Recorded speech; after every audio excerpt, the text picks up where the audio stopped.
Situation sécuritaire sur l'ensemble du territoire national. Des cas d'insécurité dans certaines villes du pays. Opération Ndobo pour endiguer le phénomène Kuluna à Kinshasa et dans d'autres villes. Y a-t-il réellement chasse aux Swahiliphones dans certaines villes de la RDC? Face à face spécial ce mercredi 26 février, après le journal de 19 h, avec Maître Jacquemain Chabani, vice-premier ministre, ministre de l'Intérieur. Maître Jacquemain Chabani, bonjour. Bonjour. Vous êtes le vice-premier ministre, ministre de l'Intérieur, la deuxième personnalité du gouvernement souminois. La République démocratique du Congo est en guerre entre des territoires occupés par l'ennemi, l'agresseur rwandais, et la psychose qui de plus en plus gagne certaines villes, certains coins de la République démocratique du Congo. Comment se porte le pays au plan de la territoriale?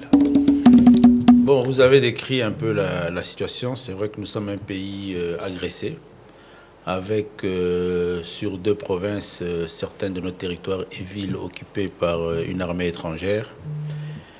Et des attaques aussi, ça il faut le dire assez clairement, lancées par ce pays étranger, des attaques sur, en termes de guerre numérique, de guerre médiatique, pour créer de la psychose dans nos grandes villes. Et ça, on l'a vécu il y a depuis près de 2 semaines dans la ville de Kinshasa, avec nos réseaux sociaux extrêmement infectés par des fausses informations qui allaient dans tous les sens. À un moment, vous parlez du pillage d'une usine à Massina. Lorsque vous vous rendez sur place, l'usine, l'entreprise était en pleine activité. Un autre jour, c'était le pillage d'une résidence diplomatique en plein Kitambo magasin. Lorsqu'on s'est rendu sur place, il n'y avait rien de cela. Et un certain nombre d'informations allant dans ce sens-là pour créer une psychose, pour diviser la société congolaise entre elles. Un certain nombre de messages diffusés dans les réseaux sociaux pour faire croire qu'il y a une chasse à l'homme concernant un certain groupe sociologique, linguistique, swahilophone. Donc tout ça, et le fait de cette guerre que nous sommes en train de subir et de cette stratégie irresponsable d'envenimer l'atmosphère médiatique et numérique pour créer la psychose. Mais le gouvernement a pris ses responsabilités. Nous avons organisé un certain nombre de contacts, de communication, que ce soit avec le monde diplomatique ici à Kinshasa, pour les rassurer, que ce soit avec les différentes communautés et organisations sociales, pour les rassurer et travailler avec eux. Et je crois qu'aujourd'hui, nous avons dépassé l'étape de la psychose. Nous sommes en train de rassurer les uns et les autres et de prendre la main. Vous dites avoir dépassé cette étape, mais ce qui ressort du terrain, c'est que les gens ont toujours peur. Certaines alertes nous parviennent toujours. Comment vous l'avez fait? Comment vous comptez calmer tout cela? Je le dis à travers les contacts. C'est vrai que ce n'est pas si aisé que ça. Et c'est pour ça que nous nous appelons à davantage de responsabilités des uns et des autres. Les réseaux sociaux, qui est un moyen de communication que nous avons légalement accepté ici en République démocratique du Congo. Il y a d'autres pays qui ont régi ce moyen de communication autrement. Chez nous, c'est un moyen accepté et qui nécessite aussi, à partir du moment où on traverse des conditions comme les nôtres, une certaine régulation assez responsable. Mais il faut aussi que nous-mêmes, citoyens, et les premiers concernés par toute cette problématique, nous prenons aussi la hauteur de nos responsabilités. Il est par exemple, je vous ai dit ici tout à l'heure que nous prenons le temps de recevoir et de discuter avec les uns et les autres, mais il est par exemple inquiétant lorsque vous voyez des organisations responsables qui ont pignon sur rue, qui se permettent de sortir des communiqués sur base des rumeurs divulguées dans les réseaux sociaux. Parler de la Senko et de son communiqué sur des attaques que subiraient les Swahiliphones. Voilà, et nous estimons que c'est quand même assez dangereux pour une organisation aussi importante qui n'a pas pris le temps de vérifier, qui n'a pas pris le temps de se poser la question de savoir si ce qui circule sur les réseaux sociaux, or toute personne avertie sait et connaît aujourd'hui ce qu'est un fake news. De quoi s'agit-il justement? Parce que la Senco dit s'être basée sur certains témoignages et on a vu également des vidéos devenues virales sur les réseaux sociaux. De quoi s'agit-il depuis? Est-ce que vous avez vérifié? Nous avons vu par exemple la vidéo d'un pasteur où on a pris un extrait de sa prédication, où il parlait, et une prédication qui date de plus de 4 ans, où on a coupé juste la partie où il parlait des Baswahili. Or que ce jour-là, il y a 3 ans, je crois 3 ou 4 ans, dans sa prédication, il a parlé de tous les groupes ethniques et il savait pourquoi il faisait, il orientait sa prédication dans ce sens-là. Mais aujourd'hui, on a extrait, plus de 4 ans après, cette partie, on l'a divulguée. Maintenant, lorsque vous êtes une organisation responsable et que vous voyez de telles vidéos ou de tels messages passer sur les réseaux sociaux, la première des choses, c'est d'interpréter la raison d'être de ces vidéos sur les réseaux sociaux et non de faire un communiqué. Je vous ai dit que nous recevons, j'ai reçu la communauté Banyamulenge au ministère, j'ai reçu le caucus des députés du Nord Kivu au ministère, j'ai reçu l'intercommunautaire Sud Kivu, Nord Kivu, Ituri au ministère pour qu'on discute. Ils sont venus vers nous pour qu'on discute, pour partager des informations, pour se rassurer les uns les autres. Une association aussi importante et respectable comme la Senco n'a pris le temps de rencontrer aucune autorité de la République, s'est précipité à faire un communiqué. C'est le seul communiqué sur des rumeurs que la Senco s'est permis de faire. Nous avons eu près de 9 000 morts aujourd'hui. Chaque soir, chaque jour, nos populations du Nord Kivu sont massacrées, tuées, des assassinats ciblés. Aucun communiqué de cette organisation. Mais pour des rumeurs sur les réseaux sociaux, ils ont pris toutes leurs responsabilités pour jeter de l'huile sur le feu. Nous les avons invités pour qu'ils viennent parce que la République, l'État, le gouvernement a besoin de savoir exactement, a besoin de rassembler toutes ces informations. Nous avons des services qui travaillent, nous avons les informations, mais c'est une organisation sérieuse. Nous les avons invités pour qu'ils viennent, parce qu'ils n'ont pas voulu venir d'eux-mêmes, nous les avons invités, qu'ils viennent donner au gouvernement tous les éléments d'information qu'ils ont pour nous permettre de sécuriser davantage nos concitoyens. Est-ce que plutôt que de tout rejeter de ce qui se dit sur cette attaque contre certains swahiliphones, vous ne pouvez pas, à travers vos services, vérifier des informations qui, pour certaines, peuvent sembler vraies? Je n'ai pas rejeté. Je n'ai pas dit ici que je rejetais quoi que ce soit. J'ai dit que je reçois. Je peux vous donner un exemple. J'ai reçu la communauté Banyamulenge. Ils sont venus avec 5 cas. Et le jour où je les recevais, je crois que la ville de Bukavu n'avait pas encore connu ce qu'elle subit aujourd'hui. Sur les 5 cas, il y avait 2 cas dans la ville de Bukavu. 2 personnes identifiées, portées disparues à ce jour-là. Dans la province du Lomami, à Lubaou, il y avait un groupe d'éleveurs qui avait été interpellé à la DEMIAP. Ils m'ont donné les noms. J'ai vérifié parce que j'étais déjà informé par le gouverneur de la province de cette situation. Comme ils nous ont aidés à davantage les identifier, j'ai transmis toutes les informations aux services qui les avaient interpellés et ça a permis à ce que cette enquête soit clôturée et on les a libérés. Aminembo également, l'ancien député national Moïse Nyarouba Gabo. Malheureusement, cet ancien député ne fait que cracher du feu et n'aide pas. Il n'aide pas les institutions de la République à bien gérer ces situations. Je vous donne les cas. Il fait des tweets. Je vous donne les cas que j'ai reçus officiellement au bureau. Ce que l'honorable Nyarouba fait sur Twitter, c'est autre chose. Lubaou a été réglé. Et 2 cas ici à Kinshasa. Un élève qui malheureusement s'est fait, et sa maman était là, c'est elle qui nous faisait le témoignage, s'est fait surnommer par son enseignant Paul Kagame. Et ça a traumatisé cet enfant. Et nous avons demandé à ce que cet enseignant dans cette école soit sanctionné. Et puis un autre qui s'est fait interpeller verbalement par des jeunes gens. Il sortait d'un supermarché.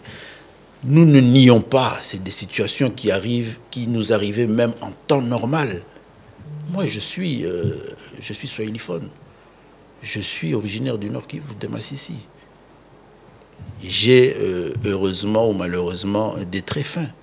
Il m'est arrivé de me faire interpeller amicalement, méchamment par des amis. Je suis quinois, j'ai étudié ici, j'ai fait mes écoles ici, à Kinshasa. C'est des choses qui arrivent. Maintenant, nous sommes en situation de guerre. Et il y a une tension.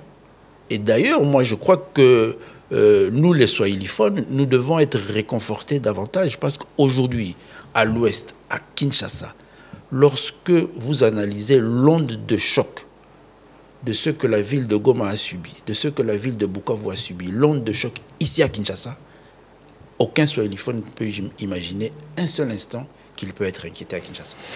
Parlons justement de Goma et de Bukavu, même si le gouvernement ne contrôle pas ces villes depuis quelques semaines, mais il se passe beaucoup de choses que vous avez notamment déplorées à travers un communiqué il y a quelques jours. On a encore appris ce mercredi que des corps des personnes brûlées ont été découverts ce matin à Goma. Hier, c'était Bukavu, etc. La première ministre à Genève a parlé d'un bilan de plus de 8000 morts aujourd'hui. Qu'est-ce qu'on peut dire de la situation humanitaire, de la situation sécuritaire dans ces deux villes du Kivu?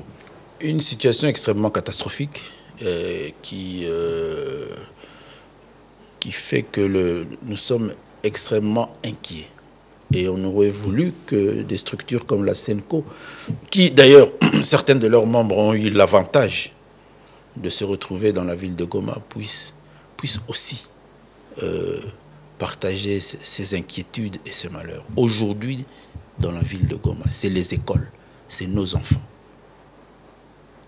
Cette organisation terroriste du M23 s'est permis aujourd'hui d'aller recruter dans les écoles, recruter nos enfants. Voilà ce qui se passe dans les territoires occupés. C'est chaque jour qu'il y a des morts. Nous avons la situation malheureuse de nos hommes de troupes, nos FARDC, de certaines de nos autorités politiques et administratives qui se retrouvent encore dans les installations de la MONUSCO en violation totale de toutes les conventions internationales qui protègent et qui garantissent toutes les sécurités pour tout homme en uniforme qui a déposé les armes. En violation totale. Voici à quoi nous avons affaire, c'est-à-dire des terroristes, des barbares qui ne respectent rien. Que fait le gouvernement justement pour soulager tant soit peu la peine de ces gens? C'est vrai que nous sommes aujourd'hui, selon ce que l'on voit, dans une logique plutôt diplomatique, mais le président, le 29 janvier dernier, avait promis une riposte. Ces populations-là n'attendent que d'être libérées par elles seront libérées. La riposte, elle est militaire. La riposte, elle est militaire. Elle va arriver. Elle est militaire, elle est stratégique. Elle est militaire, elle est stratégique, et je ne crois pas que les médias sont les lieux pour, en pleine guerre, face à un ennemi aussi féroce et un ennemi qui ne respecte aucune réglementation, même si la guerre a ses réglementations, ce n'est pas dans les médias que nous pouvons nous permettre de venir exposer nos différentes stratégies. Mais le plus important pour nos populations qui se retrouvent dans ces territoires occupés, c'est de savoir qu'elles ont un gouvernement, qu'il y a un leadership mené par le président de la République, Félix-Antoine Tshisekedi, qui veille et qui continue à être pleinement concentré sur leurs intérêts, qui a cette préoccupation de libérer ces territoires et de faire en sorte à ce que l'intégrité de notre nation, la souveraineté, parce que cette guerre est une guerre qui a pour objectif de fragiliser, de neutraliser la souveraineté tant cherché par les pères de l'indépendance. Je rappelle que notre invité, c'est Maître Jacquemain Chabani Louko. Il est vice-premier ministre, ministre de l'Intérieur. Alors, la situation sécuritaire ne concerne pas que des zones aujourd'hui contrôlées par le Rwanda. Parlons de Kinshasa, où depuis un certain temps, des cas de braquage sont signalés un peu partout. Wilry, Matete, et Lemba, c'était il y a quelques jours. Avant, c'était Bandalungwa. Qu'est-ce qui se passe? Comment autant d'hommes armés peuvent circuler à Kinshasa et commettre autant de délits? Bon, ils ne sont pas si nombreux que ça. C'est vrai que c'est une nouvelle criminalité qui ressurgit et qui avait eu un certain temps à à être vécu dans la ville de Kinshasa il y a quelques années, assez longtemps. Je peux informer les populations quinoises que la police nationale, le commissariat provincial de Kinshasa est pleinement sur ce dossier. Elle a déjà réussi à mettre la main sur un groupe, certains membres de cette bande-là, et nous sommes en train de rechercher les autres. Avec suffisamment d'éléments parce que d'une certaine manière ils ont déjà été identifiés, et je crois que d'ici peu on va réussir à neutraliser ce phénomène-là. Il y a eu trop de rumeurs. De quoi s'agit-il? S'agit-il des personnes infiltrées? C'est des personnes identifiées. Ils ne sont pas, c'est pas des infiltrés. C'est certains d'entre eux ont eu à être sous les drapeaux, police, armée. Ils se sont détachés de ce serment-là pour entrer dans le banditisme. Donc on les a suffisamment identifiés. Et je suis convaincu que nos services arriveront à les neutraliser dans un avenir très proche. La situation sécuritaire est également préoccupante dans le Maindombe, mais on va dire dans l'espace Grand Bandundu, particulièrement à Kwamouth. Que fait le gouvernement finalement pour mettre fin à ce phénomène Mobondo dont se plaignent tous les jours sur nos antennes des habitants des différentes villes, cités territoriales, soit du Maindombe, soit du Kwilu, soit du Kwango. Et du Congo central aussi, oui, un peu. Oui. Nous sommes sur deux volets par rapport à ce phénomène qui est aussi une criminalité assez particulière. Il y a un volet politique où nous avons entamé depuis un certain temps des discussions, des échanges avec les communautés et les leaders locaux. De ce côté-là, nous sommes suffisamment avancés. Mais avant de le conclure, pour nous rassurer que nous arriverons à aboutir sur une démarche définitive et ne pas revenir sur toutes ces questions par la suite, il faut nous rassurer d'avoir sécurisé toutes ces localités-là.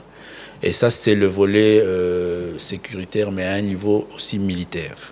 Ce qui fait que la zone ou la région militaire de ces différentes localités est dans des opérations pour neutraliser les différents foyers. Une fois que ce nettoyage sera terminé, l'activité ou l'action politique va prendre sa phase finale, et je reste convaincu qu'on arrivera à sécuriser, parce qu'il faut sécuriser toutes ces populations pour leur permettre de retourner dans leur milieu d'origine. Nous avons malheureusement certains de nos compatriotes qui ont dû traverser le fleuve et qui se trouvent aujourd'hui au Congo-Brazzaville d'en face. D'ailleurs, lorsque j'ai séjourné la semaine passée à Brazzaville, nous avons eu des échanges avec les autorités de la place pour ces questions-là. Et nous prévoyons une autre mission qui va aller visiter nos compatriotes dans les différents camps là où ils se retrouvent, pour organiser aussi ce retour avec une meilleure identification. Alors, avant de clôturer ce dossier du phénomène Mobondo, vous parlez d'un processus politique qui est en train d'aboutir. Est-il différent de celui mené par votre prédécesseur Peter Kazadi? Parce qu'on a vu également les responsables de ces différentes communautés signer accord de paix devant le chef de l'État sous le contrôle, on va dire, de l'ancien vice-premier ministre, ministre de l'Intérieur. C'est la continuité. Nous sommes un gouvernement et c'est un ministère. C'est des dossiers et c'est la continuité. Donc nous faisons le suivi. Maintenant, dans la résolution des conflits, surtout communautaires, encore que celui-ci, c'est un conflit communautaire qui a un caractère assez particulier sur le plan sécuritaire. Vous pouvez faire vous pouvez prendre des initiatives, faire des essais qui n'aboutissent pas, mais ce n'est pas un échec. Ça n'a pas abouti, le précédent non, c'est-à-dire que processus politique. Ça n'a pas abouti dans le sens qu'on n'a pas réussi à réinstaller toutes les communautés et à mettre fin à l'insécurité. Mais ça a réussi en partie parce qu'il y a déjà cet accord de principe avec la signature de ce document. Est-ce que ces gens qui ont signé ce document, ces responsables, ces chefs traditionnels, sont réellement en connexion avec ceux qui se battent? Parce que le protocole d'accord signé dans des bureaux, sur le terrain, les Mobondo continuent de massacrer. Ça fait partie des réalités que nous avons constatées sur terrain. Il y a les conflits communautaires, et ça se règle sur le plan politique. Avec les différentes communautés, les différents groupes et leaders communautaires, il y a maintenant un autre phénomène sécuritaire aussi important qui concerne maintenant des bandes de criminels. Certains identifiés à travers des communautés, d'autres qui ont évolué et qui vont au-delà des communautés concernées par ce conflit. Donc c'est ce qui complique un peu la donne. Il nous faut absolument arriver à sécuriser ce périmètre pour asseoir les différents accords de principe que nous avons déjà réussi à obtenir au niveau des communautés. Au niveau de ces différentes communautés, en gros, il n'y a plus tellement de difficultés, mais il faut arriver à sécuriser toutes les localités où ces populations doivent s'installer. Ça sera fait quand et comment, Monsieur le ministre? Parce que ceux qui nous suivent dans ces coins, des populations qui sont obligées de se déplacer, d'abandonner leurs champs, leur village, n'attendent qu'une seule chose, que la paix revienne, qu'ils vivent dans la quiétude, alors que le gouvernement, jusqu'ici, n'arrive pas encore à maîtriser ce phénomène Mobondo. C'est une préoccupation, c'est une question qui nous préoccupe au quotidien. Quand vous me posez la question, ça sera fréquent. J'aurais aimé vous répondre, on le fait demain.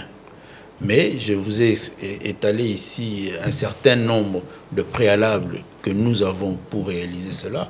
Je crois que ce qui peut déjà rassurer nos concitoyens, c'est de savoir que c'est un dossier qui est sur la table en train d'être traité au jour le jour. Si vous vous informez suffisamment, vous allez constater qu'il y a des opérations militaires, il y a des dispositifs sécuritaires et militaires qui sont déployés quotidiennement sur ces contrées-là, qui sont en train de travailler. Nous attendons, nous, maintenant, le rapport de toutes ces opérations-là. Une fois qu'on sera convaincu que ces différents groupes et bandes armées, c'est devenu des coupeurs de route, c'est devenu des... Mais ils ont réussi à s'armer d'une certaine manière, donc il faut absolument que nous puissions les neutraliser. Dès qu'on aura nettoyé toute cette zone-là, on va maintenant conclure avec le volet politique pour permettre à organiser le retour de ces populations. Ça entre dans la politique gouvernementale de dérèglement des conflits. C'est le même travail que nous avons opéré et qui est en cours au niveau de la province de la Chopo, où nous avons réussi à organiser un grand forum. Maintenant, il y a d'autres phases. C'est tout un processus. C'est l'une des questions que les gens se posent, justement, comment ces gens, ce qui est parti d'un conflit foncier se transforme aujourd'hui en guérilla. Ces gens, comment ils réussissent à s'armer et quelle est la situation par rapport aux opérations sur le terrain. Donc, vous vous garantissez que la situation dans le Kivu ne fait pas oublier celle de Kwamut ou celle du Grand Bandundu? Pas du tout, pas du tout. La gouvernance, elle est nationale. C'est vrai que nous avons une armée étrangère dans le Kivu. Et là, nous sommes pleinement préoccupés, mais ça ne nous empêche de gouverner toutes les provinces et au quotidien de gérer les difficultés des différentes provinces. Monsieur le vice-premier ministre, parlons du Haut-Katanga, du Tanganyika, couvre-feu à Lubumbashi. Il y avait une psychose à Kalemi il y a quelques jours. Je ne parle pas de la situation à Uvira, parce qu'on a reçu hier des assurances du vice-gouverneur que le calme est revenu. Qu'est-ce que vous faites justement pour rassurer tous ces Congolais? À Lubumbashi, nous avions pris il y a presque un mois, je crois. Nous avons été sollicités par le gouverneur de province. Un mois et demi, si je ne me trompe pas. C'était le même cas dans le Lualaba. C'est à la demande des gouverneurs de province. Et ça, c'est dans nos projets ou nos programmes de lutte contre la criminalité.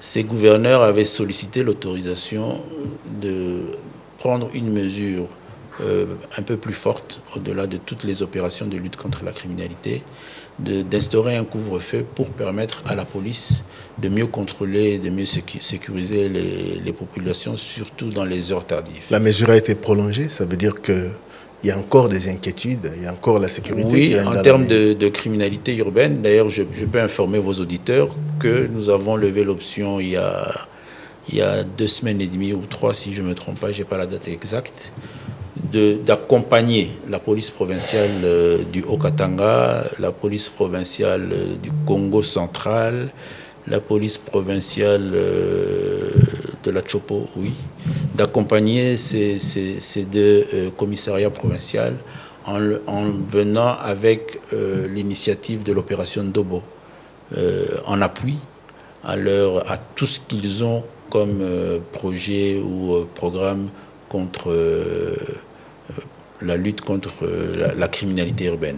Donc la gestion surtout de nos grandes villes demande beaucoup d'attention en termes de sécurisation de nos populations. Donc à partir du moment où une administration provinciale sollicite des mesures pour lui permettre de sécuriser davantage nos populations, nous ne pouvons que l'accorder. Et je ne crois pas que les différentes populations de ces différentes villes voient cela d'un mauvais œil, d'autant plus que ça leur permet de mieux vivre.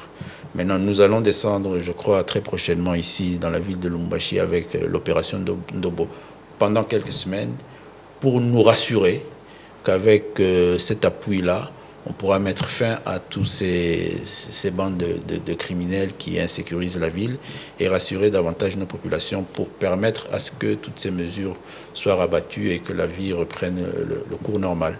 On va justement parler de l'opération Ndobo dont la 2e phase a été lancée par vous, mais bien avant cela, évoquons la situation de la police nationale congolaise, parce que pour que toutes ces villes, ces cités, ces territoires soient sécurisés, il faut une police conséquente en termes d'effectifs, de matériel, de professionnalisme. On vous a vu sur le front, sur ce plan-là, notamment dans les Tanganyika dernièrement. Vous avez remis des équipements à la police, à la Chopo, et un peu partout où vous êtes passé. Mais des problèmes de fond demeurent, des problèmes d'effectifs notamment, des problèmes de qualité de travail, de professionnalisme de la police. On en est où avec la réforme de la police promise par votre gouvernement pour une police plus professionnelle et une police plus proche de la population et prompte à remplir pleinement sa mission de sécuriser la population et ses biens? Nous allons à la session de mars ici présenter devant l'Assemblée nationale la loi de programmation que nous avions déposée déjà au niveau de l'Assemblée nationale. Je reste convaincu et j'ai fait plusieurs rencontres avec différents groupes et caucus de députés nationaux pour partager avec eux ce projet de loi et cette nécessité. Je reste convaincu qu'ils vont nous accompagner comme il se doit. Et dès que nous aurons cette loi, qui est vraiment le soubassement de ce que nous attendons comme réforme dans la police. Je crois que cela va nous permettre à exécuter tous ces projets qui concernent le recrutement.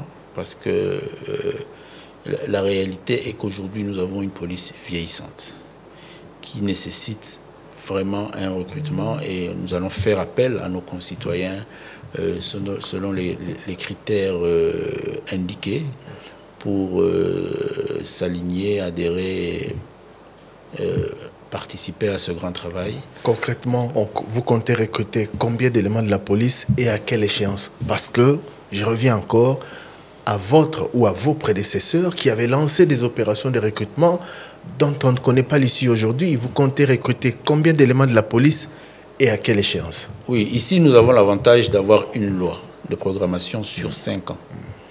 Une loi de programmation sur 5 ans. Je crois que quand vous parlez de mes prédécesseurs, par exemple, le vice-premier ministre Peter Kazadi, il a eu un projet sur la protection du processus électoral. Et ça, c'est sur un événement circonstanciel. Ici, nous programmons de recruter sur les 5 prochaines années au sein de la police dans ces différentes spécialités.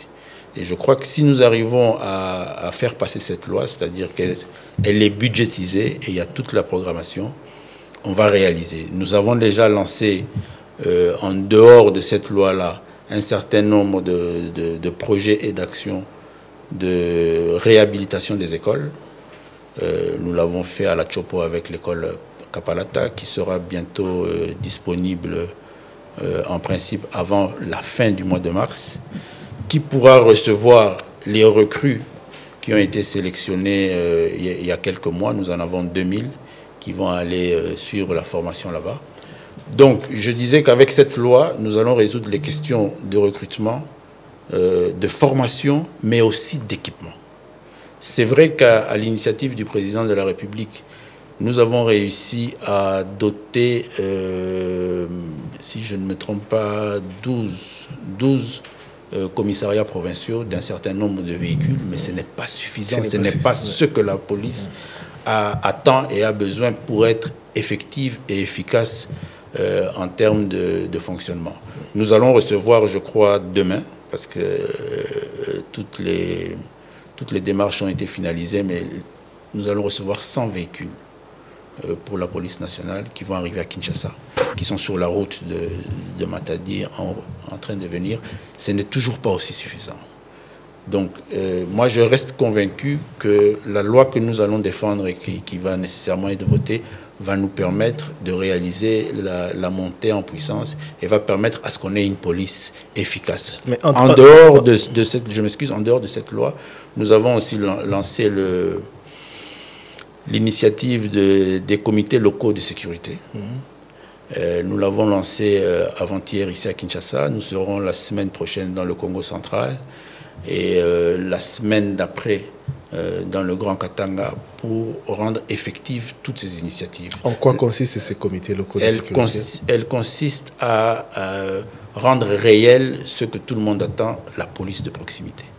La police de proximité, pour que ce soit effectif et réel, il faut que le citoyen soit impliqué dans la sécurisation. C'est-à-dire que à travers le décret du Premier ministre et les 2 arrêtés que j'ai eu à prendre, qui organisent le fonctionnement de ces comités locaux de sécurité, vont faire en sorte à ce que dans nos avenues, dans nos quartiers, dans nos communes, nous ayons des structures organisées à partir de la base, avec les concitoyens, les chefs de quartier, les chefs de rue, les bourgmestres et les communaux. Nous aurons des structures qui vont gérer, qui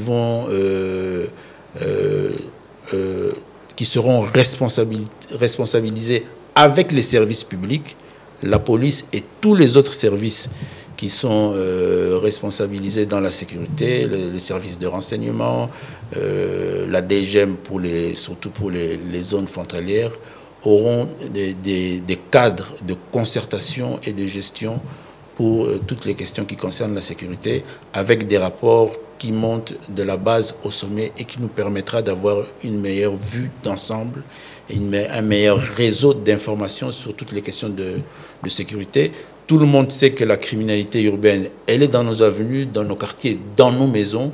À partir du moment où on sait mieux gérer de façon coordonnée toutes ces questions-là, nous sommes rassurés que la police aura aussi plus de facilité à prévenir et à réprimer toutes ces questions. En attendant le vote, la promulgation de cette loi que vous portez au nom du gouvernement, les mesures concrètes, c'est quoi? Parce qu'on a comme l'impression que le traitement que l'on accorde à l'armée, c'est vrai qu'on est en guerre, mais même avant, n'est pas le même que la tension que l'on porte sur la police qui, pourtant, nous sécurise au quotidien. Le policier est mal payé, mal habillé. Le policier travaille dans des conditions extrêmement difficiles, dans des sous-siates qui sont indignes d'un État comme le nôtre, parfois dans des conteneurs, sans chaises, sans matériel de travail, etc. Qu'est-ce qui est fait concrètement en attendant que la législative arrive, quoi? C'est vrai que nous avons trouvé quand même une situation où la police elle-même se plaint d'être la fille abandonnée de la communauté de renseignement et de sécurité. mais des efforts sont fournis et ont été fournis. Je crois que tout le monde a vu les initiatives que nous avions déjà prises. Quels efforts concrètement? Qu'est-ce qui est fait au sujet de la police par rapport à son équipement, par rapport à ses conditions de travail? On vous a vu sur le terrain, vous avez inauguré quelques souciats et puis c'était fini. Ce n'est pas fini, c'est un projet qui est en cours et qui va se réaliser. Soyez-en rassurés. Je reviendrai vers vous avec tous les éléments de preuve. Mais c'est des projets qui nécessitent aussi des financements et une budgétisation. Donc nous avons mis en place le programme. Nous l'avons défendu devant le gouvernement. Aujourd'hui, je peux vous rassurer, je rassure d'abord les Quinois, et nous avons obtenu des différents ministères sectoriels, surtout de la chaîne de dépenses, budget et finances, qu'un budget soit alloué à tous ces travaux. Et ce budget-là est déjà en cours d'exécution. Ce qui fait que pour la ville de Kinshasa, dans les très prochains jours, vous nous reverrez en action pour le cadre de travail en ce qui concerne la police de proximité, les postes de police. Cela est fait aussi en province, au niveau du Haut-Katanga et dans d'autres provinces. L'initiative est déjà en cours et les faits seront palpables d'ici là. Les équipements, je crois que vous nous avez déjà vus à l'œuvre et je suis convaincu qu'avec la loi de programmation, ça se fera encore davantage sentir. Nous avons pris aussi d'énormes initiatives pour certains équipements. Parce que la police que nous voulons avoir aujourd'hui, c'est une police qui est beaucoup plus équipée en armes non létales pour nous permettre d'éviter des différents dérapages.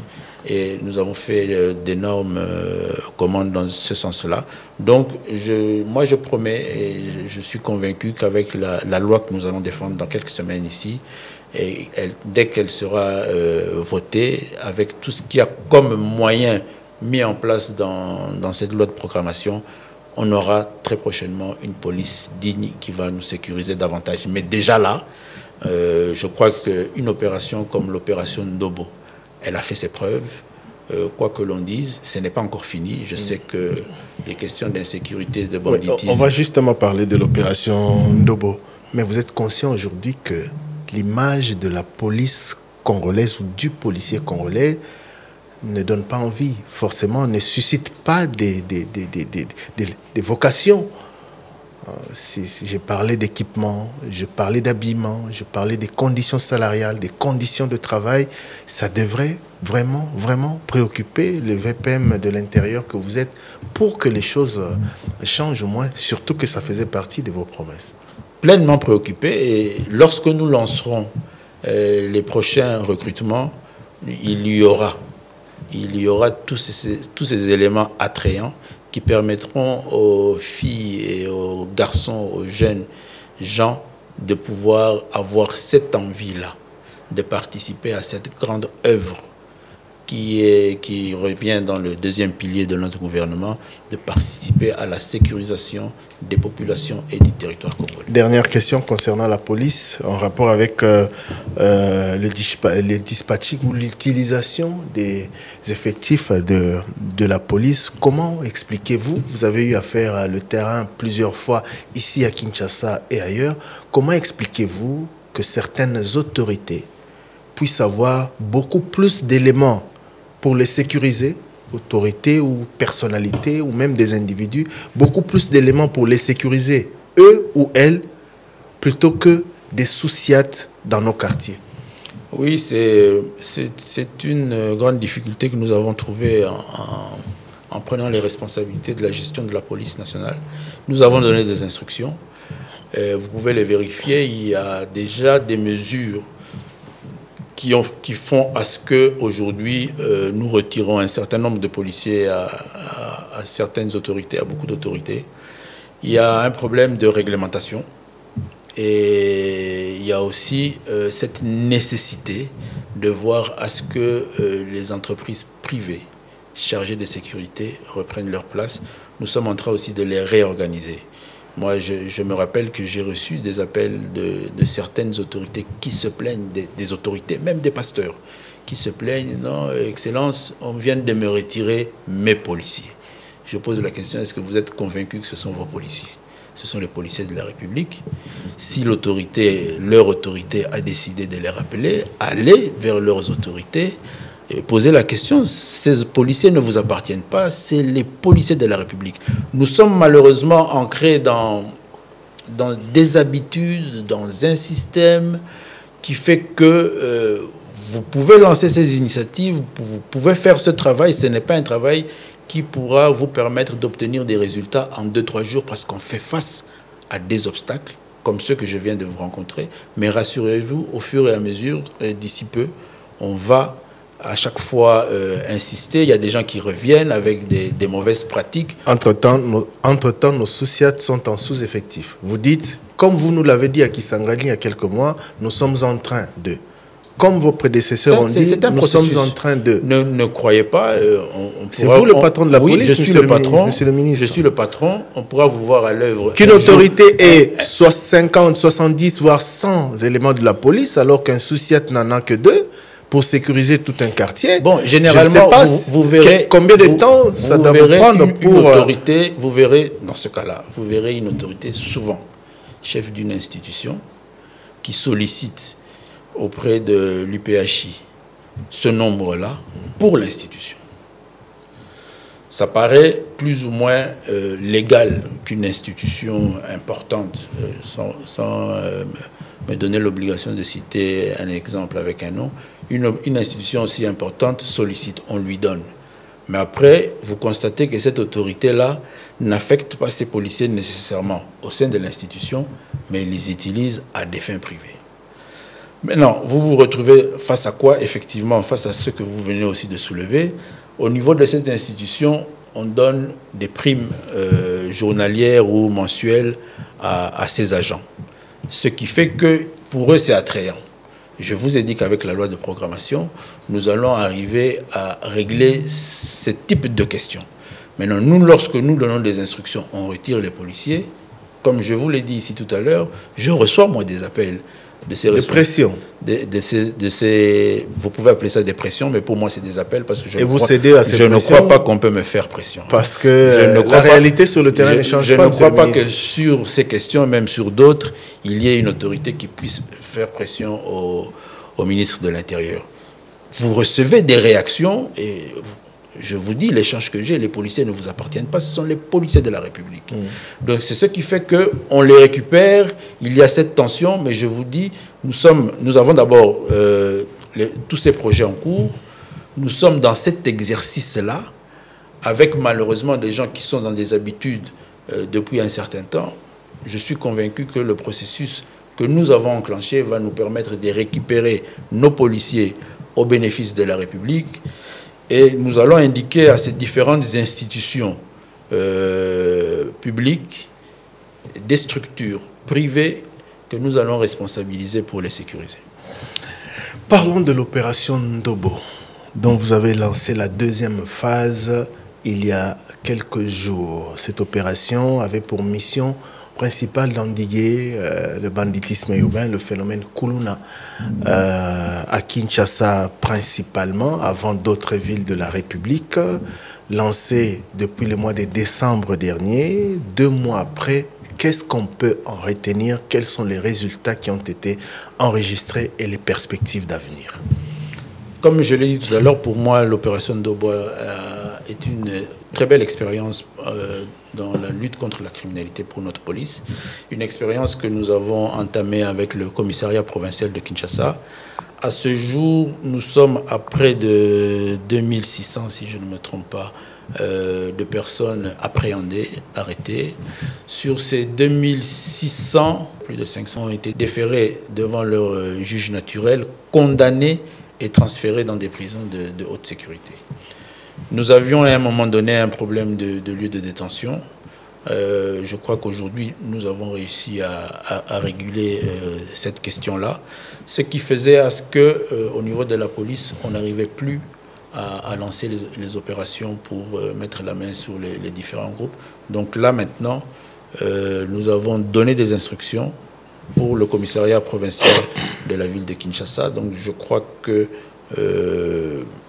au courant de cette semaine, une grande opération sera encore lancée sur ce volet-là. Et comme je vous l'ai dit tout à l'heure, nous sommes en train de déployer l'opération Ndobo dans les provinces qui nécessitent un appui national pour réguler la question de lutte contre la criminalité. Entre-temps, Kinshasa continue toujours de se plaindre de ce phénomène Kuluna. Top Congo organisait encore il y a 2 jours une émission sur l'impact de l'opération Ndobo. On a enregistré des plaintes à Lansele, à Yolo, un peu partout, des gens qui disent que l'opération avait bien commencé, mais l'efficacité aujourd'hui n'est plus la même. Bon, je ne suis pas là pour dire aux Kinois que du jour au lendemain, en 2 mois ou en 6 mois, on arrivera à mettre fin à cette réalité. Encore que la problématique de la criminalité urbaine, du banditisme urbain, ne peut pas être réglée que par des opérations policières. C'est une problématique qui est multisectorielle, où il est important de prendre des mesures en amont et en aval. Le gouvernement de la République, sur instruction du président de la République et de Madame la Première ministre, a dans un premier temps, sur cette question, mobilisé et sensibilisé 3 ministères. Le ministère de l'Intérieur, le ministère de la Défense et le ministère de la Justice. Nous avons lancé l'opération Ndobo et je crois que tout le monde le constate. On a quand même passé un mois de décembre qui est un mois qui a, sur le plan de la criminalité, qui a toujours, en République démocratique du Congo et surtout dans les grandes villes, été un mois de haut danger. Mais nous avons quand même réussi à passer un mois, une fin d'année plus ou moins paisible. Donc je crois qu'il faut arriver à noter cela. Maintenant, au cours de l'exécution ou de la prise en charge de cette problématique, nous sommes effectivement réalisés qu'il fallait aller au-delà de ces 3 secteurs. C'est comme ça que dans le groupe de travail de la gestion de cette problématique, nous avons élargi cette question au ministère des Affaires sociales et au ministère des Droits humains. Nous sommes en train de l'élargir pour une meilleure prise en charge de toutes ces questions et qui permettront peut-être que on se réveillera un jour où les Kinois diront « Ah, la ville de Kinshasa est une ville paisible ». Mais ça aussi, c'est des défis énormes lorsqu'on fait la comparaison avec toutes les villes, les grandes villes qui regorgent les mêmes réalités socio-économiques que la ville de Kinshasa. Nous sommes en train de l'élargir au ministère de la Jeunesse et au ministère de la formation professionnelle. Parce qu'en amont, il y a aussi des mesures à prendre pour encadrer et se rassurer que notre jeunesse est prise en charge d'une certaine manière pour lui éviter de tomber dans ce fossé-là de la criminalité. Et puis après, il y a encore d'autres secteurs qui nécessitent aussi d'être impliqués. Vous avez des questions de salubrité, des questions d'éclairage, de gestion de nos cités, de nos quartiers, de nos communes, qui peuvent permettre à ce que on ait moins de risques de criminalité et on ait plus de sécurité dans notre ville. Donc il y a toute cette problématique, mais moi je crois et je suis convaincu que déjà avec les initiatives que nous sommes en train de prendre, la prise en charge de cette question-là, et toutes les réflexions que nous faisons sur cette problématique-là, je suis rassuré que nous allons, conformément au 2e pilier du programme du gouvernement, mieux sécuriser nos populations dans un avenir. Le banditisme urbain, l'opération Ndobo ne concerne que les Kuluna. Qu'en est-il des forces du progrès qui étaient d'ailleurs accusées il y a quelques jours par la coalition Lamuka d'avoir attaqué l'un de leurs meetings ou réunions et dont on connaît, on va dire, la capacité d'opération et dont on parle beaucoup à travers la ville. Mais qui vous dit que ce groupe-là échappe à la justice? Mais qu'est-ce qui a été fait? Qu'est-ce qui a été fait lorsqu'ils ont à Kingabwa attaqué une réunion de l'ADD Congo, parti politique, membre de la coalition Lamuka? Qui ignore ici à Kinshasa ou au Congo que Le groupe que vous venez d'identifier a déjà fait l'objet de très fortes interpellations des services, ont déjà été neutralisés, parce que il ne faut pas ignorer que ce qu'on appelle aujourd'hui Force du Progrès est une nébuleuse.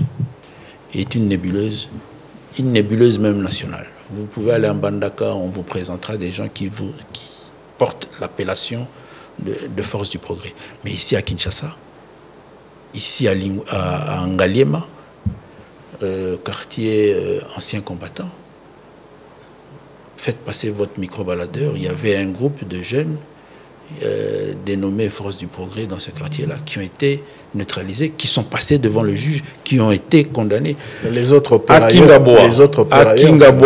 Kingaboa, pour en parler, moi-même, ministre de l'Intérieur, j'ai pris le soin d'appeler le camarade Epengue, Prince Epengue, quelqu'un que je connais très bien, pour avoir des informations de lui-même, sur ce qui lui est arrivé.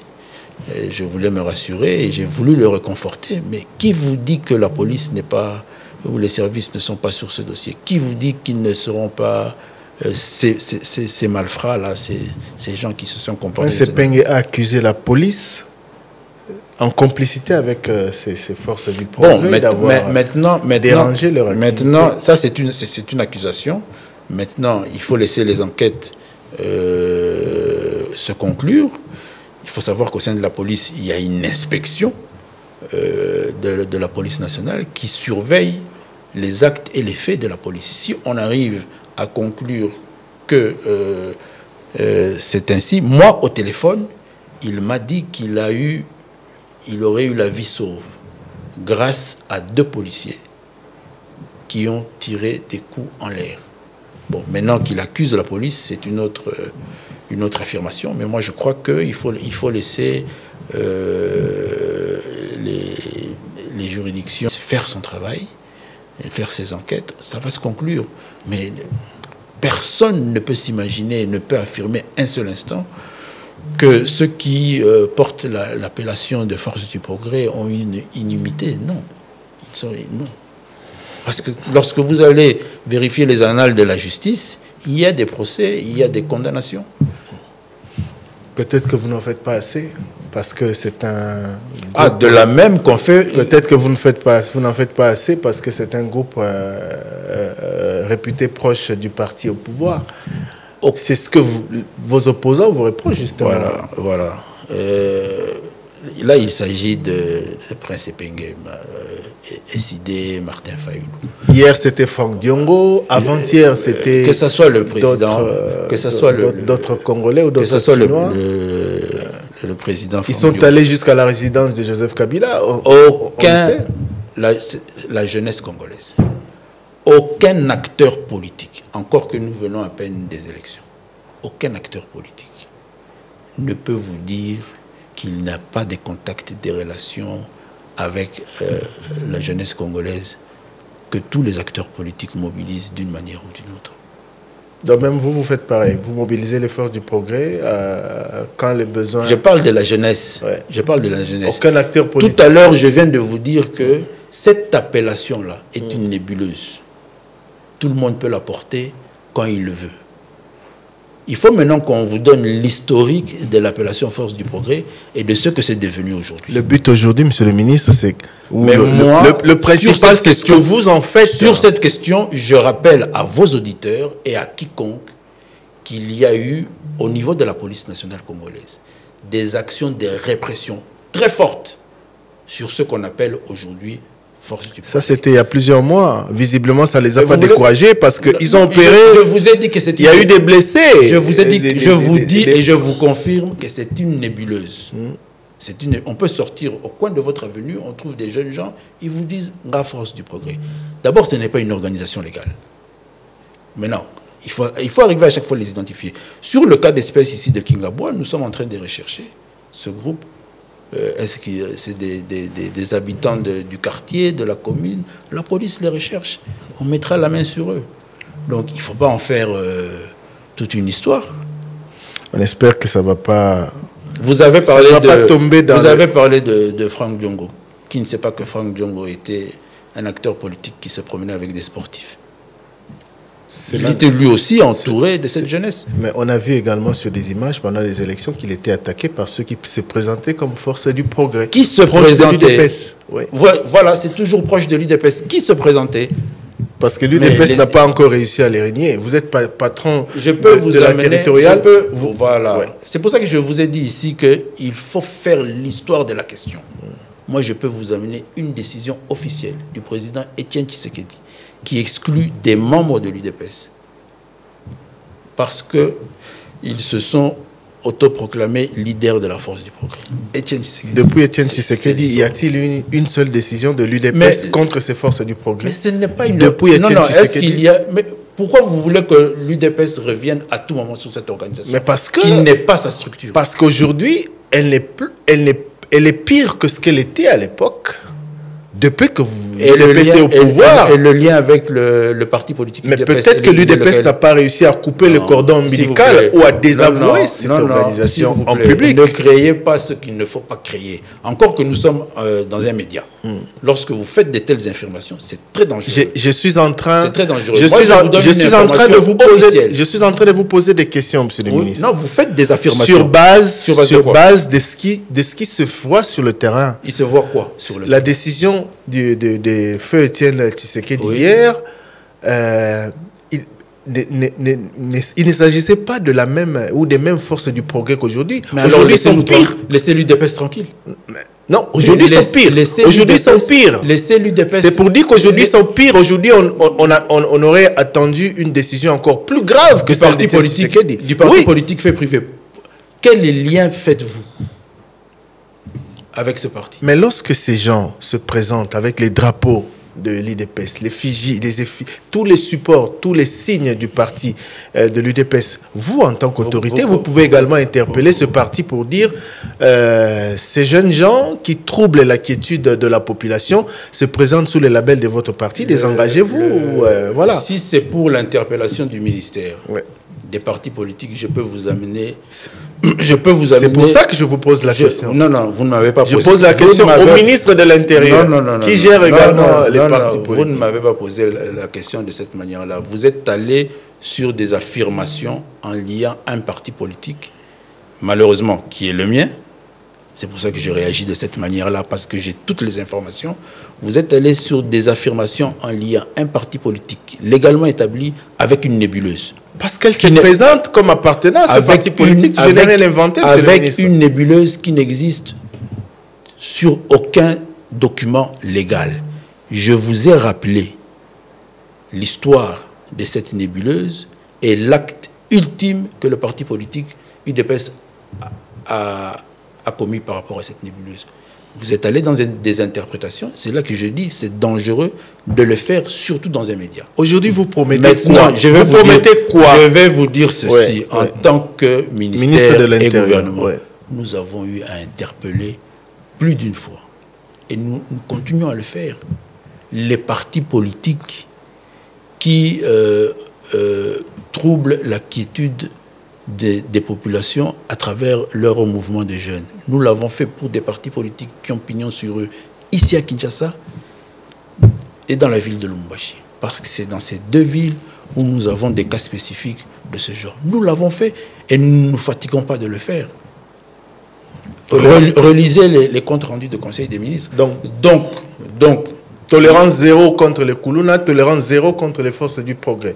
Parole du vice-premier ministre. Contre les activistes, les mouvements des jeunes, des partis politiques qui troublent la quiétude des citoyens. Notamment ceux qui se présentent comme les forces du progrès. Mais pourquoi vous faites une fixation là-dessus? Parce qu'ils sont les plus connus aujourd'hui et les plus actifs. Et vous n'êtes pas convaincu de cette tolérance zéro? Je voulais que ça sorte de votre... Il faut que je vous amène les annales de la justice où il y a des condamnations. Je voulais que ça vienne moindre. Je voulais que ça vienne de vous, monsieur le vice-ministre. Soyez-en rassurés et vérifiez. Moi, j'instruis tous les services de cette manière-là. Ils le savent. Merci beaucoup. Alors, on va atterrir avec quelques questions pour finir. Les embouteillages à Kinshasa, vous avez pris la décision en comité ou en commission de lever la mesure des voies dédiées, sens unique comme les Kinois l'appelaient, mesure prise depuis octobre. Pourquoi? Parce qu'on n'a eu aucune explication. Nous avions pris une mesure provisoire. Nous avons pris une mesure provisoire parce que nous avons constaté que sur certaines voies, les mesures prises ne donnaient pas le résultat escompté. Dans l'évaluation que nous avons faite, encore une fois, la question de la police revient en termes de résultats escomptés.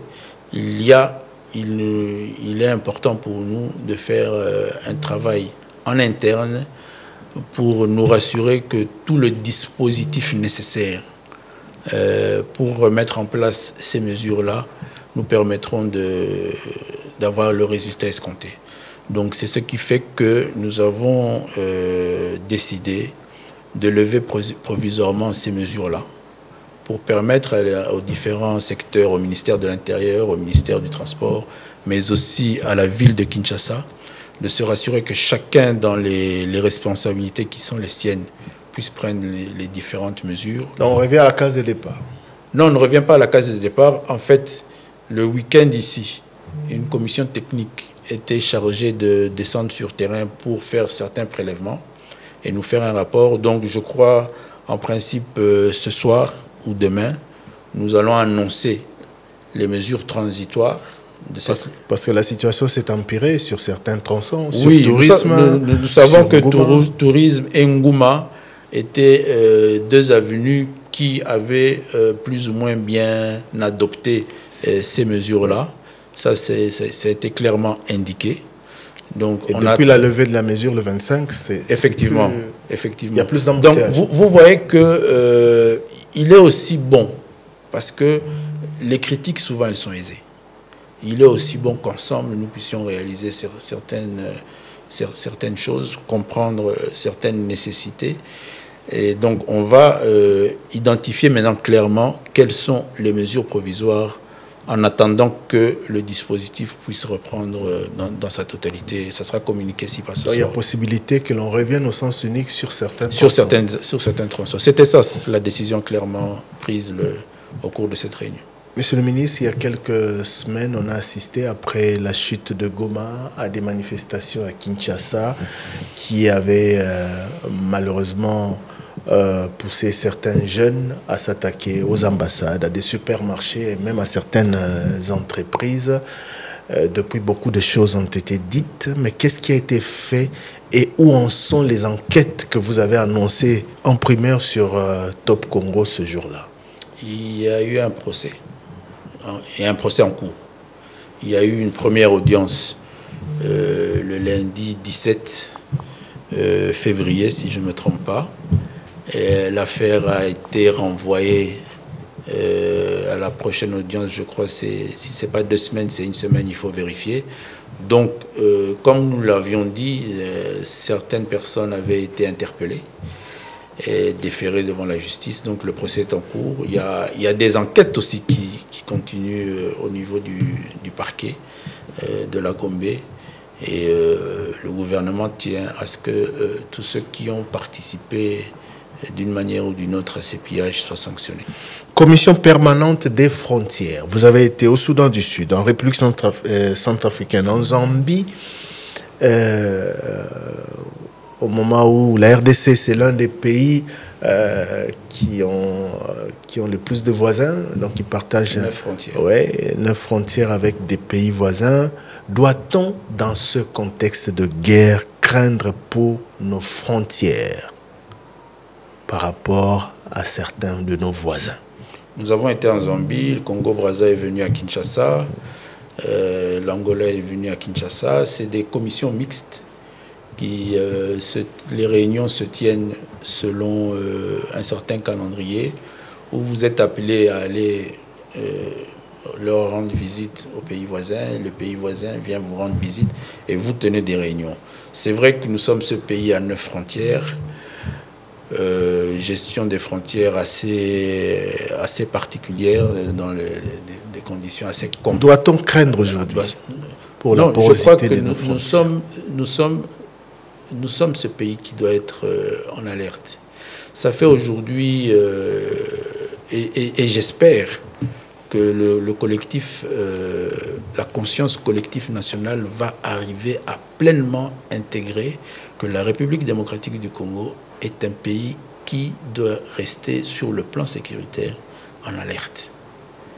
Ça fait aujourd'hui, malheureusement, près de 30 ans que nous vivons des cycles d'insécurité, principalement dus au voisinage, et principalement dus à des actions qui viennent des pays frontaliers. Donc nous devons être ce pays en alerte permanente sur ces questions-là. Mais je crois que ce processus-là sur lequel nous travaillons de la Commission permanente des frontières, des commissions mixtes, défense et sécurité, sont des processus qui peuvent aussi permettre à réguler toutes ces inquiétudes et toutes ces tensions-là, sans compter que dans ce domaine-là, il y a des fois des manques de sincérité, des agendas cachés.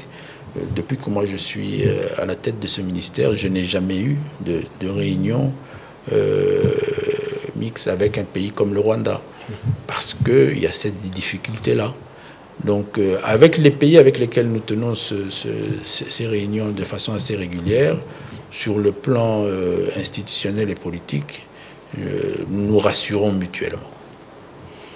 Avec la Centrafrique aussi, nous nous rassurons mutuellement.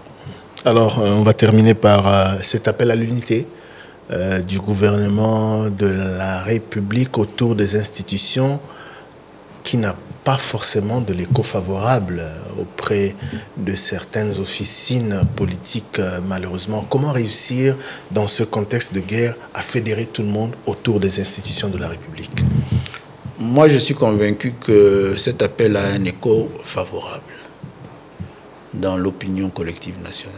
Nous avons peut-être le malheur d'avoir parmi nous certaines individualités, et ça s'est démontré à travers le M23 AFC. AFC, c'est comme ça qu'on l'appelle. Ça s'est clairement démontré. Nous avons le malheur d'avoir des loups dans la bergerie, des citoyens congolais au service de puissances étrangères. Mais il est important que nous puissions intégrer tout cela et que le Congolais, surtout en termes de désinformation, ait cette clairvoyance de réaliser que l'ennemi du Congo veut nous diviser et nous distraire à travers des informations qui s'avèrent à chaque fois qu'on les vérifie de fausses informations. Nous sommes ce pays qui a réussi à démontrer son unité. Un pays de plus de 450 tribus, ethnies, qui au premier jour de son indépendance, 64 ans déjà maintenant, au premier jour de son indépendance, des puissances étrangères ont tout fait pour détruire cette réalité et cette unité nationale. Et nous avons réussi au fur et à mesure à démontrer que nous sommes un Congo uni dans sa diversité. Et moi, je tiens à partager ces informations-là avec vos auditeurs, qu'ils sachent que la plupart des informations que nous avons sur les réseaux sociaux, qui concernent des clivages ou du séparatisme de nos communautés, sont des informations injectées par l'armée numérique des ennemis du Congo. Et je vous invite à ne pas les exploiter. Et il n'y a aucune chasse à l'homme en République démocratique du Congo organisée. Toutes les statistiques sécuritaires le démontrent. Il y a peut-être, et ça c'est difficile à éviter, il y a des dérapages. Je crois que lors des opérations Vigipirate en France ou des opérations au lendemain du 11 septembre aux États-Unis, il y a eu des dérapages, c'est des questions sécuritaires. Les services prennent des mesures pour se rassurer d'éviter des infiltrations ou des menaces qui peuvent être alertées. C'est les services, les populations sont peut-être inquiètes, mais nous restons ce Congo uni. Moi, quand je vois aujourd'hui à Kinshasa, vous vous réveillez un matin au lendemain des événements qui se sont déroulés à Goma, vous rencontrez votre voisin ou votre ami qui est originaire peut-être du Congo central ou de l'Équateur, qui vous dit Ndekonga Nalalite. À petit coup, tu lui dis pourquoi. Il te dit, mais pas comme déjà na Boueremana. Boueremana, c'est le village de ma mère. Mais moi, ça me fait chaud au cœur de voir qu'un ami Mongo connaît le village de ma mère. Et ça démontre que nous sommes un pays. Parce que le Muyombe du Congo central n'arrive pas à prendre son pain le matin parce qu'il a appris qu'à Goma, ses compatriotes, 3000 personnes ont été fauchées. Avec ça, ça nous démontre déjà que cette tentative-là, que ces ennemis du Congo veulent inculquer dans nos grandes villes, que ce soit Kinshasa ou Lubumbashi, de diviser les Congolais entre eux, est un échec. Ils ne vont pas réussir. Alors pour cela, il faut qu'on garde cette lucidité-là, qu'on soit tous conscients que nous sommes une nation et une nation attaquée. Une nation attaquée, pour qu'elle réussisse à se préserver, elle doit s'unir davantage autour de tout ce qui représente l'unité nationale, principalement le président de la République, son gouvernement, son armée, ses services, pour faire face à cet ennemi, le bouter hors de nos frontières. Et puis après, la vie normale va continuer, on aura nos débats, on aura des élections en 2028.